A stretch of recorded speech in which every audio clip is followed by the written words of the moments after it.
রাগ এটা শুধু একটা আবেগ না, এটা একটা আগুন। যেটা আপনি সময় মতো নেভাতে না পারেন, তাহলে আগুনে পুড়ে ছাই হয়ে যায় সম্পর্ক, শান্তি, সম্মান, এমনকি নিজের ভবিষ্যতও। রাগ একটা অনুভূতি, কিন্তু আমরা এটাকে বানিয়ে ফেলি অভ্যাস। আজকাল মানুষ খুব সহজে রেগে যায়, তুচ্ছ কারণে সম্পর্ক ছিন্ন করে, ছোট কথায় গালমন্দ করে বসে, তারপর ঘরে বসে আফসোস করে আমি যদি চুপ থাকতে পারতাম। কিন্তু তখন আর কিছুই করার থাকে না, কারণ রাগের সময় বলা শব্দ, ছোড়া কথা আর কষ্ট দিয়ে ফেলা আচরণ ফিরিয়ে নেওয়া যায় না। রাগ আমাদের সবার মধ্যেই আছে, কিন্তু রাগের নিয়ন্ত্রণ করতে আর রাগের কাছে হেরে যাওয়া, সে পার্থক্যই আমাদের জীবন গঠনের পথ ঠিক করে দেয়। রাগ তখনই আসে যখন কেউ আমাদের অপমান করে, আমাদের ভুল বোঝে, কথা না শুনে উল্টা কথা বলে, আমাদের উপর অভিযোগ তোলে। আবার রাগ আসে নিজের ভিতরের অক্ষমতা, ইগো আর অহংকার থেকে। আমরা নিজেদের অনেক বড় ভাবি, এবং যখন কেউ এই ভাবনার সঙ্গে মেলে না, তখন রাগ জন্মায়।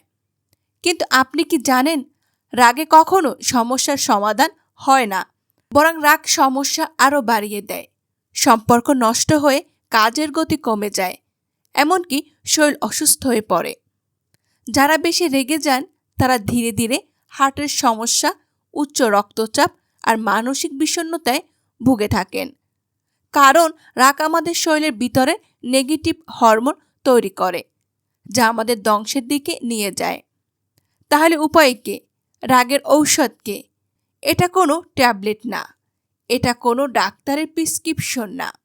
এই ঔষধ আছে আপনার ভিতরে, শুধু খুঁজে বের করতে হবে। প্রথমত, যখন আপনি রেগে যান তখন সাথে সাথে চুপ হয়ে যান। কিছু না বলাই সেই সময় সবচেয়ে বুদ্ধিমানের কাজ। আপনি তখন যদি কথা বলেন, আপনি যা মন থেকে বলতে চান না তাও বলে ফেলবেন। এরপর অনুশোচনা আপনাকে কষ্ট দেবে, তাই চুপ থাকুন, পানি খান, কিছুক্ষণ হাঁটুন, স্থান পরিবর্তন করুন, নিজেকে একটু সময় দিন। এটা খুব শক্ত, কিন্তু ধীরে ধীরে অভ্যাস করলে সহজ হয়ে যাবে। দ্বিতীয়ত, বুঝতে চেষ্টা করুন আপনি কেন রেগে যাচ্ছেন। সেটা কি মানুষের আপনাকে ইচ্ছে করে কষ্ট দিচ্ছে, নাকি আপনি নিজের অতিরিক্ত সংবেদনশীল হয়ে যাচ্ছেন? অনেক সময় রাগ আসে ভুল বোঝাবুঝি থেকে।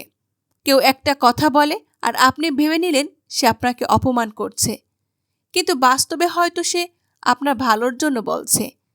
তাই পরিস্থিতি বিশ্লেষণ করতে শিখুন। তৃতীয়ত, নিজেকে প্রতিদিন একটু একটু প্রশিক্ষণ দিন। প্রতিদিন সকালে 2 মিনিট চোখ বন্ধ করে ভাবুন, আজকে কেউ আমাকে অপমান করলে আমি কি করব। মানসিকভাবে প্রস্তুত থাকলে রাগ সহজে আসে না, নিজের ভিতরে শান্ত থাকার শক্তি তৈরি হয়। আর একটা জিনিস সবসময় রাখবেন, আপনি যদি কাউকে ক্ষমা করতে না পারেন, তাহলে আপনি নিজের উপর অত্যাচার করছেন। কারণ আপনি যত রাগ ধরে রাখবেন, আপনি তত বিষাক্ত হবেন। রাগ কখনো অন্যকে কষ্ট দেওয়ার জন্য যথেষ্ট নয়। রাগ শুধু নিজের শান্তি নষ্ট করে। তাই ক্ষমা করতে শিখুন, ভুলে যেতে শিখুন। সবচেয়ে কার্যকর ঔষধ হচ্ছে প্রার্থনা। যখন আপনি নিজের রাগ নিয়ন্ত্রণ করতে পারছেন না, চুপ করে বসে আল্লাহর কাছে বলুন, হে আল্লাহ, আমাকে শান্ত করুন। আপনার ভিতরে আলো জ্বলবেই। আপনি নিজেই নিজের ভিতরের আগুন নেভাতে পারবেন। রাগ নিয়ন্ত্রণ করা মানে এই নয় যে আপনি দুর্বল, বরং আপনি অনেক বেশি শক্তিশালী। যে নিজের রাগ থামাতে পারে সে পুরো পৃথিবীকে জয় করতে পারে। কেউ আপনাকে ছোট করে কথা বললে, অপমান করলে, তার মতো হয়ে পাল্টা কথা বলার দরকার নেই। আপনি যদি নিজে শান্ত রাখতে পারেন, তাহলে আপনি অনেক বড় হয়ে যান, আপনার মর্যাদা বাড়ে। আপনার রাগ যদি আপনি নিয়ন্ত্রণ না করেন, তাহলে একদিন এই রাগে আপনার চারপাশে সব কিছু ধ্বংস করে দেবে। তখন আর কিছু করার থাকবে না। না থাকবে সম্পর্ক, না ভালোবাসা, না মানুষ। থাকবেন শুধু একা আপনি আর আপনার ভিতরে পোড়া ছাই।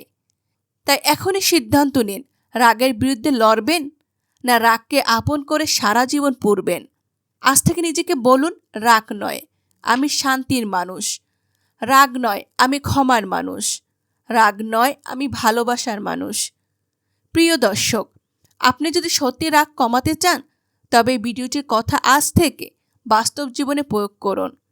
প্রথম দিনে পারফেক্ট হবেন না, কিন্তু চেষ্টা করলে পরিবর্তন শুরু হবে।